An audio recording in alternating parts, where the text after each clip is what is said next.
Hey, dreamers, welcome back to your Dream Coach podcast. I'm Shayla Wey. I'm a small business coach, growth strategist, and believer that your dream life starts the moment you lead like you mean it. Well, this podcast is all about leadership, fulfillment, and growth. And today's topic brings all three of those together in the most powerful way.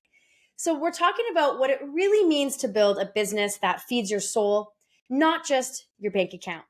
Well, if you've ever hit a financial milestone and still felt empty, or if you've ever hustled really hard and wondered, is this really it? Well, this one's for you.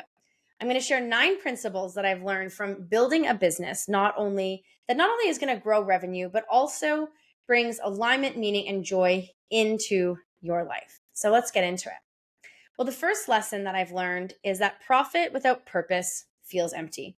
I have worked with many clients who have made great money only to realize that they were building something they didn't love. Now, don't get me wrong, money is important. Money provides us safety and it allows us to live an amazing life, but that meaning behind it is non-negotiable. So when you start with your purpose, your why, the profits feel richer. Fulfillment comes when your business does reflect those values.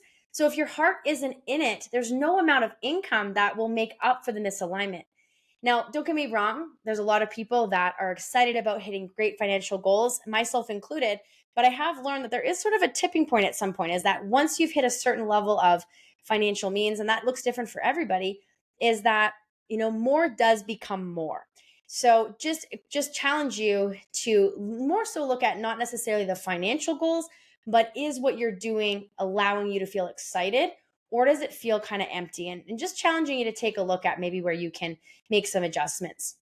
The second lesson I've learned is that your energy is the greatest asset. I used to believe that scaling really meant sacrificing. So less sleep or less time with family, more hustle. But what I've learned is that protecting your energy is what makes your business sustainable. So when you feel good, you lead better. You start to create from inspiration, not desperation. And your clients will feel that. Your team will feel that. Your employees will feel that. So now I really do focus on prioritizing more rest, more movement, and just more mental clarity as seriously as I do the goals that I do have in the business. The third lesson I learned is to build around your strengths, not just your shoulds. It's really easy for us to sometimes focus on the things that we should be doing or the people that we want to be like. And I just challenge you to really build on your strengths. Because when you fully lean into those naturally, everything will start to change. I used to waste a lot of energy trying to copy others or to fit into boxes. And the magic will happen when you start to build offers and systems and meetings and messaging around what you do best. Because that's where the confidence, the flow, and the growth will start to come in. So don't be anybody but you and really build on the things that you're already really, really good at. The fourth thing I learned is creating offers or programs that really light you up. You can be really good at something, but still hate doing it.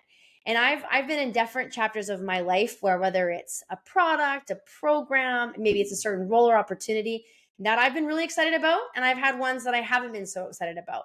And I've just learned that you can't build a soul-aligned business offering something that you secretly resent. So just asking yourself, would I be excited to deliver XYZ even if no one else was watching?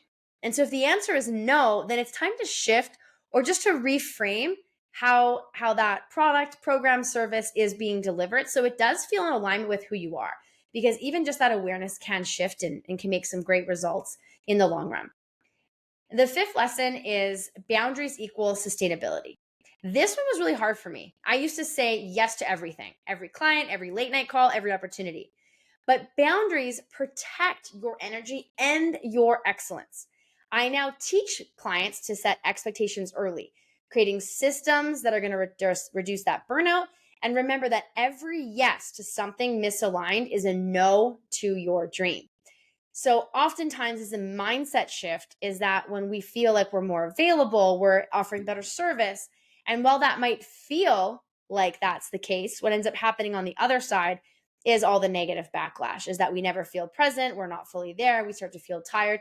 And so just being very available for the times that you set and then being very present outside of those hours so that you can be fully delivering, whether it's inside or outside of the business, at all times. Boundaries are there for a reason. The sixth lesson I learned is that leadership starts with self-trust. So here's the truth, is you can't lead others well if you don't trust yourself. So I found that the more I trust my gut and take action, even when it's scary, the stronger I show up for my team, my clients, and my business. Building a soul-aligned business means listening to your intuition, even when the data says otherwise. It's not either or, it's both or it's and. So how do I do this and do that? And then number 7 is to celebrate the journey, not just the destination. I speak about this a lot because I see this time and time again in coaching clients where they're always chasing the next thing and they're not truly enjoying the moment they are in at this current time. And so what happens is when you're chasing outcomes, and what I've learned from my experience is that you miss the magic of the process. I used to be so focused on what the next goal would look like that oftentimes I would forget to enjoy the business I was building. Fulfillment comes when you really slow down long enough to see how far you've come. And just take a minute to just pause and think back to where you were a year ago or 3 years ago or 5 years ago. It's incredible to see the growth that we've had personally, professionally, financially, when we're intentional with just really enjoying the journey. So take some time today to celebrate the small wins. Look at the team growth. Look at the client breakthroughs, because that's the real reward. Like, that's the why behind all of this business success that we want for ourselves. And the 8th lesson is growth without joy isn't worth it. This is the heart of it. We didn't start businesses, well, at least I didn't, to be miserable. I believe joy is not a distraction from success. It's a strategy for it. So when your work makes you feel alive, your marketing improves, your retention increases, your referrals skyrocket. Soul-fed businesses grow because people are drawn to the energy behind them. So I just challenge you, how do you bring more joy into your business to get more growth and to experience more success along the way? And number 9, the 9th lesson I've learned is that you're the soul of the business and act like it. And this one's personal. I have realized that my energy, my presence, my alignment it all sets the tone. So when I show up grounded and I show up clear and I show up connected to my values, the business mirrors that. The more I do the inner work, the more the outer success reflects it. Leadership, fulfillment, and growth all start with you.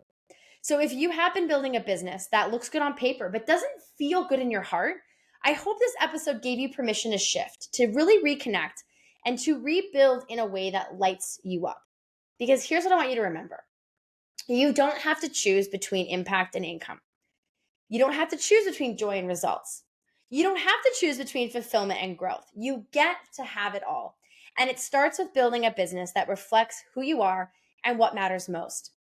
You can DM me on Instagram at Shayla Wey Coaching. You can also check out my school platform at the LFG Business Academy and get an opportunity to go through my free leadership series.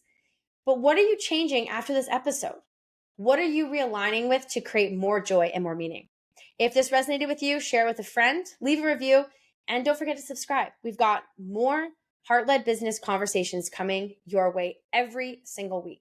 And as always, because your dream life starts with the way you lead, the way you live, and the way you grow. Thanks for being here, and I'll see you next time on your Dream Coach podcast.